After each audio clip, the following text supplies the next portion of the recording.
एक माँ जो एक बच्ची को 9 महीने अपनी कोख में पालती है, पाल पोस कर बड़ा करती है। एक पिता जो अपनी खून पसीने की कमाई का एक एक रुपया अपनी बच्ची पर लगाता है। एक भाई जो अपनी बहन के साथ बचपन में लड़ता झगड़ता और खेलता है। वो सखी सहेलियाँ जो बचपन में आपस में घर घर और गुड़ियों के साथ खेलती हैं, फिर क्यों बड़ा होने पर वही बेटी शादी के समय सबको रुलाकर एक पराये व्यक्ति के घर, एक पराये घर में विदा हो जाती है, जहां उसका अपना कोई भी नहीं होता। बेटी की विदाई का पल सच में एक ऐसा पल होता है जब पत्थर से पत्थर दिल भी रोता है।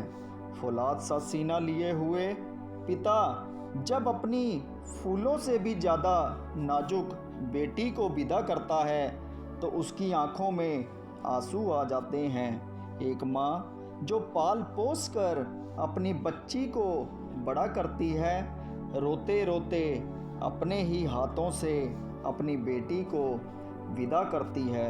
ये कैसी रीत है, ये कैसा संकल्प है जो सदियों से ऐसे ही चलता आ रहा है।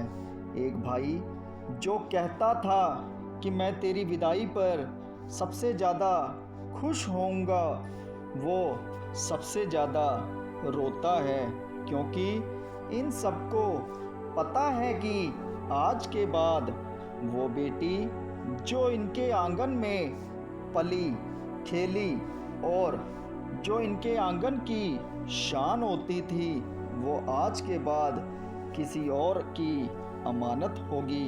वो किसी और के आंगन की शान बढ़ाएगी, वो किसी और के घर को सजाएगी संवारेगी।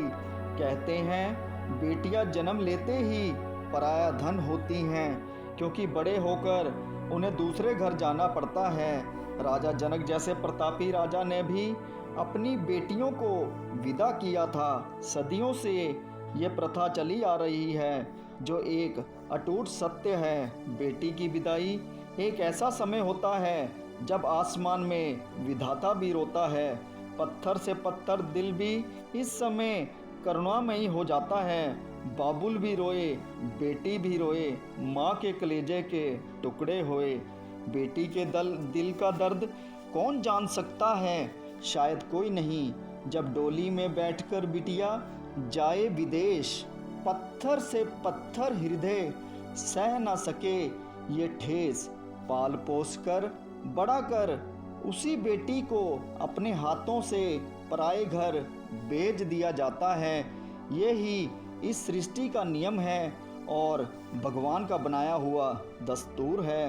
भगवान सभी बेटियों को एक अच्छा घर और एक अच्छा वर प्रदान करे, ताकि वे अपने ससुराल में रहकर अपने मायके और ससुराल दोनों घरों को सजाती और संवारती रहे। भगवान हर घर में बेटी प्रदान करे, क्योंकि अगर बेटियां ही नहीं होंगी तो समाज आगे कैसे बढ़ पाएगा। बेटियां भी बेटों के समान ही घर परिवार और समाज को सजाती और संवारती हैं।